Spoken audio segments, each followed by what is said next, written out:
जय श्री राम। भागवत पुराण की जय। 15वां अध्याय। कृष्ण विरह व्यवस्थित पांडवों का परीक्षित को राज्य देकर स्वर्ग सिधारना। सूत जी कहते हैं, भगवान श्री कृष्ण के प्यारे सखा अर्जुन एक तो पहले ही श्री कृष्ण के विरह से क्रश हो रहे थे। उस पर राजा युधिष्ठिर ने उनकी विषादग्रस्त मुद्रा देखकर उसके विषय में कई प्रकार की आशंकाएं करते हुए प्रश्नों की झड़ी लगा दी। शोक से अर्जुन का मुख और हृदय कमल सूख गया था, चेहरा फीका पड़ गया था। वह उन्हीं भगवान श्री कृष्ण के ध्याय में ऐसे डूब रहे थे कि बड़े भाई के प्रश्नों का कुछ भी उत्तर ना दे सके। श्री कृष्ण के आंखों से ओझल हो जाने के कारण वह बड़ी हुई प्रेम जनित उत्कंठ के परवश हो रहे थे। रथ हाँकने, टहलने आदि के समय भगवान ने उनके साथ जो मित्रता, अभित्र हृदयता और प्रेम से भरे हुए व्यवहार किए थे, उनकी याद पर याद आ रही थी। बड़े कष्ट से उन्होंने अपने शोक का वेग रोका, हाथ से नेत्रों के आंसू पोंछे और फिर रुधे हुए गले से अपने बड़े भाई महाराज युधिष्ठिर से कहा। अर्जुन बोले, महाराज, मेरे भाई अथवा अत्यंत धनिष्ठ मित्र का रूप धारण कर श्री कृष्ण ने मुझे ठग लिया। मेरे जिस प्रबल पराक्रम से बड़े बड़े देवता भी आश्चर्य में डूब जाते थे, उसे श्री कृष्ण ने मुझसे छीन लिया। जैसे यह शरीर प्राण से रहित होने पर मृत कहलाता है, वैसे ही उनके क्षण भर के वियोग से यह संसार अप्रिय दिखने लगता है। उनके आश्रय से द्रौपदी स्वयंवर में राजा द्रुपद के घर आए हुए कामोन्मत्त राजाओं का तेज मैंने हरण कर लिया। धनुष पर बाण चढ़कर मत्स्य वेद किया और इस प्रकार द्रौपदी को प्राप्त किया था। उनकी सत्रिधि मात्र से मैंने समस्त देवताओं के साथ इंद्र को अपने बल से जीतकर अग्निदेव को उनकी तृप्ति के लिए खांडव वन का दान कर दिया और मैं दानव की निर्माण की हुई अलौकिक कला कौशल से युक्त मायामयी सभा प्राप्त की और आपके यज्ञ में सब ओर से आकर राजाओं ने अनेकों प्रकार की भेंटें समर्पित की। 10,000 हाथियों की शक्ति और बल से संपन्न आपके इन छोटे भाई भीमसेन ने उन्हीं की शक्ति से राजाओं के सिर पर पैर रखने वाले अभिमानी जरासंध का वध किया था। तदंतर उन्हीं भगवान ने उन बहुत से राजाओं को मुक्त किया जिनको जरासंध ने महाभैरव यज्ञ में बलि चढ़ाने के लिए बंदी बना रखा था। उन सब राजाओं ने आपके युद्ध में अनेकों प्रकार के उपहार दिए थे। महारानी द्रौपदी राजसूय यज्ञ के महान अभिषेक से पवित्र हुए अपने उन सुंदर केशों को, जिन्हें दुष्टों ने भरी सभा में छूने का साहस किया था, बिखेर कर तथा हाथों में आंसू भरकर जब श्री कृष्ण के चरणों में गिर पड़ी, तब उन्होंने उनके सामने उस घोर अपमान का बदला लेने की प्रतिज्ञा करके उन दूतों की स्त्रियों की ऐसी दशा कर दी कि वह विधवा हो गई और उन्हें अपने केश अपने हाथों खोल देने पड़े। वनवास के समय हमारे वैरी दुर्योधन के षड्यंत्र से 10,000 शिष्यों को साथ बिठाकर भोजन करने वाले महर्षि दुर्वासा ने हमें दुस्तर संकट में डाल दिया था। उस समय उन्होंने द्रौपदी के पात्र में बची हुई शाक की एक पत्ती का ही भोग लगाकर हमारी रक्षा की। उनके ऐसा करते ही नदी में स्नान करती हुई मुनि मंडली को ऐसा प्रतीत हुआ मानो उनकी तो बात ही क्या, सारी त्रिलोकी ही तृप्त हो गई है।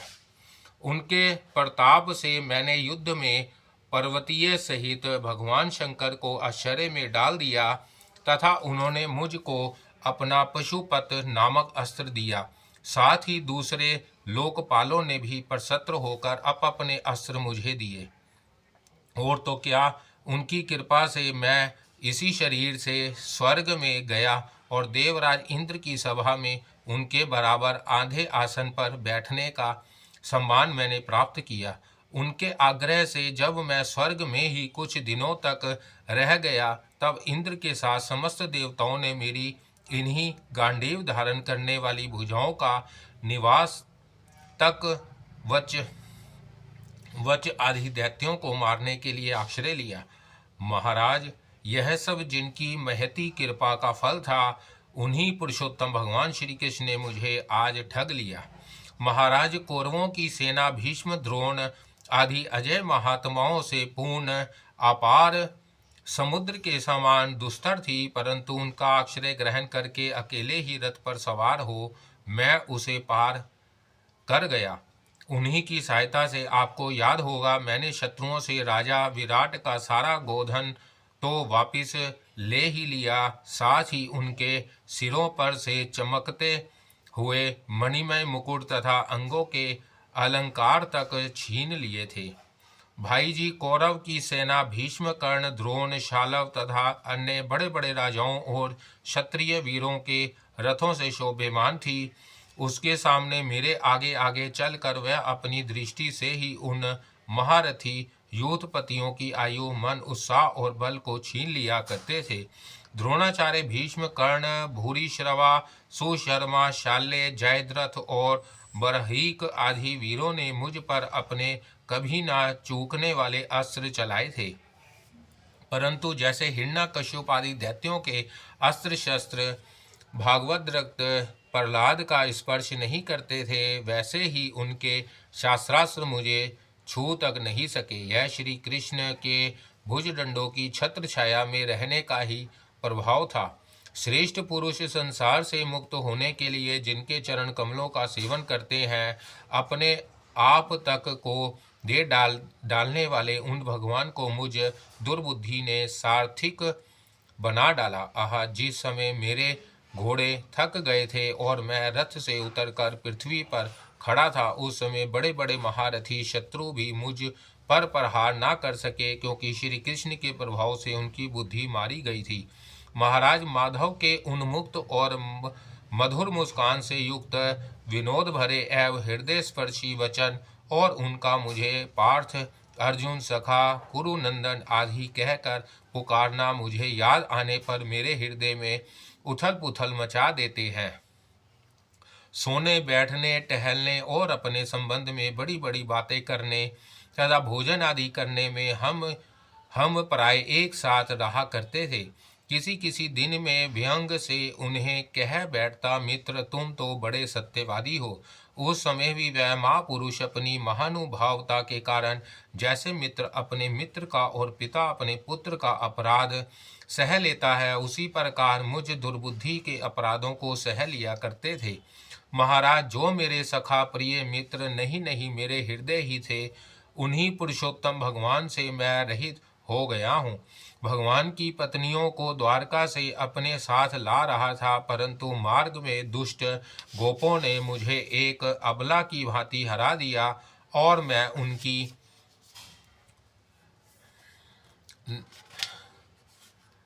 उनकी रक्षा नहीं कर सका। वही मेरा गांडीव धनुष है, वह ही बाण है, वही रथ है, वही घोड़े और वही मैं रथी अर्जुन हूँ, जिसके सामने बड़े बड़े राजा लोग सिर झुकाया करते थे। श्री कृष्ण के बिना ये सब एक ही क्षण में नहीं के समान सार शून्य हो गए। ठीक उसी तरह जैसे भस्म में डाली हुई आहुति, कपट भरी सेवा और उसर में बोया हुआ बीज व्यर्थ जाता है। राजन, अपने द्वारकावासी अपने जिन सुहृदय संबंधियों की बात पूछी है, वह ब्राह्मणों के शापवश मोहग्रस्त हो गए और वरुणी मदिरा के पान से मंदोन्मत्त होकर अपरिचितों की भांति आपस में ही एक दूसरे से भिड़ गए और घूसों से मारपीट करके सब के सब नष्ट हो गए। उनमें से केवल 4-5 ही बचे हैं। वास्तव में यह सर्वशक्तिमान भगवान की ही लीला है कि संसार के प्राणी परस्पर एक दूसरे का पालन पोषण भी करते हैं और एक दूसरे को मार भी डालते हैं। राजन, जिस प्रकार जलचरों में बड़े जंतु छोटों को, बलवान दुर्बलों को एवं बड़े और बलवान भी परस्पर एक दूसरे को खा जाते हैं, उसी प्रकार अतिशय बली और बड़े यदुवंशियों के द्वारा भगवान ने दूसरे राजाओं का सहारा कराया। तत्पश्चात यदुवंशियों के द्वारा ही एक से दूसरे यदुवंशी का नाश करा के पूर्ण रूप से पृथ्वी का भार उतार दिया। भगवान श्री कृष्ण ने मुझे जो शिक्षाएं दी थी वह देश काल और प्रयोजन के अनुरूप तथा हृदय के ताप को शांत करने वाली थी। स्मरण आते ही वह हमारे चित्त का हरण कर लेती है। सूत जी कहते हैं, इस प्रकार प्रगाढ़ प्रेम से भगवान श्री कृष्ण के चरण कमलों का चिंतन करते करते अर्जुन की चित्तवृत्ति अत्यंत निर्मल और प्रशांत हो गई। उनकी प्रेममयी भक्ति भगवान श्री कृष्ण के चरण कमलों के अहर्निश चिंतन से अत्यंत बढ़ गई। भक्ति के वेग ने उनके हृदय को मथ कर उसमें से सारे विकारों को बाहर निकाल दिया। उन्हें युद्ध के प्रारंभ में भगवान के द्वारा उपदेश किया हुआ गीता ज्ञान पुनः स्मरण हो आया, जिसकी काल के व्यवधान और कर्मों के विस्तार के कारण प्रमादवश कुछ दिनों के लिए विस्मृत हो गई थी। ब्रह्मा ज्ञान की प्राप्ति से माया का आवरण भंग होकर गुणातीत अवस्था प्राप्त हो गई। दैत्य का संशय निवृत्त हो गया। सूक्ष्म शरीर भंग हुआ। वह शोक एवं जन्म मृत्यु के चक्कर से सर्वथा मुक्त हो गए। भगवान के सब धाम गमन और यदुवंश के संहार का वृतांत सुनकर निश्चिलमति युधिष्ठिर ने स्वर्गारोहण का निश्चय किया। कुंती ने भी अर्जुन के मुख से यदुवंशियों के नाश और भगवान के सब धाम गमन की बात सुनकर अन्याय भक्ति से अपने हृदय को भगवान श्री कृष्ण में लगा दिया और सदा के लिए इस जन्म मृत्यु रूप संसार से अपना मुंह मोड़ लिया। भगवान श्री कृष्ण ने लोक दृष्टि में जिस यादव शरीर से पृथ्वी का भार उतारा था उसका वैसे ही परित्याग कर दिया, जैसे कोई कांटे से कांटा निकाल कर फिर दोनों को फेंक दे। भगवान की दृष्टि में दोनों ही समान थे। जैसे वह नट के समान मत्स्यादि रूप धारण करते हैं और फिर उनका त्याग कर देते हैं, वैसे ही उन्होंने जिस यादव शरीर से पृथ्वी का भार दूर किया था उसे त्याग भी दिया। जिनकी मधुर लीलाएं श्रवण करने योग्य हैं, उन भगवान श्री कृष्ण ने जब अपने मनुष्य के से शरीर से इस पृथ्वी का परित्याग कर दिया, उसी दिन विचारहीन लोगों को अधर्म में फंसने वाला कलयुग आ धमका। महाराज युधिष्ठिर से कलयुग का फैलना छिपा ना रहा। उन्होंने देखा देश में, नगर में, घरों में और प्राणियों में लोभ, असत्य, छल, हिंसा आदि अधर्मों की बढ़ती हो गई है। तब उन्होंने महाप्रस्थान का निश्चय किया। उन्होंने अपने विनय पौत्र परीक्षित को, जो गुणों में उन्हीं के सामने थे, समुद्र से घिरी हुई पृथ्वी के सम्राट पद पर हस्तिनापुर में अभिषिक्त किया। उन्होंने मथुरा में शूर सेनाधिपति के रूप में अनिरुद्ध के पुत्र व्रज का अभिषेक किया। इसके बाद समर्थ युधिष्ठिर ने प्रजापत्य यज्ञ करके आवाहनीय आदि अग्नियों को अपने में लीन कर दिया। अर्थात गृहस्थ आश्रम के धर्म से मुक्त होकर उन्होंने संन्यास ग्रहण किया। युधिष्ठिर ने अपने सब भाषण, वस्त्र, भूषण आदि वही छोड़ दिए। ममता और अहंकार से रहित होकर समस्त बंधन काट डाले। उन्होंने दृढ़ भावना से वाणी को मन में, मन को प्राण में, प्राण को अपान में और अपान को उसकी क्रिया के साथ मृत्यु में तथा मृत्यु को पंचभूत में शरीर में लीन कर लिया। इस प्रकार शरीर को मृत्यु रूप अनुभव करके उन्होंने उसे त्रिगुण में मिला दिया। त्रिगुण को मूल प्राकृतिक में, सर्व कारण रूप प्राकृतिक को आत्मा में और आत्मा को अविनाशी ब्रह्मा में लीन कर दिया। उन्हें यह अनुभव होने लगा कि यह संपूर्ण दृश्य प्रपंच ब्रह्म स्वरूप है। इसके पश्चात उन्होंने शरीर पर चीर वस्त्र धारण कर लिया, अत्र जल का त्याग कर दिया, मौन ले लिया और केश खोलकर बिखेर लिए। वह अपने रूप को ऐसा दिखाने लगे जैसे कोई जड़, उन्मत्त या पिशाच हो। फिर वह बिना किसी को बांट देखे तथा बहरे की तरह बिना किसी की बात सुने घर से निकल पड़े। हृदय में उस पर ब्रह्मा का ध्यान करते हुए, जिसको प्राप्त करके फिर लौटना नहीं होता, उन्होंने उत्तर दिशा की यात्रा की, जिस और पहले बड़े बड़े महात्मा जन जा चुके हैं। भीमसेन, अर्जुन आदि युधिष्ठिर के छोटे भाइयों ने भी देखा कि अब पृथ्वी में सभी लोगों को अधर्म के सहायक कलयुग ने प्रभावित कर डाला है। इसलिए वह भी श्री कृष्ण चरणों की प्राप्ति का दृढ़ निश्चय करके अपने बड़े भाई के पीछे पीछे चल पड़े।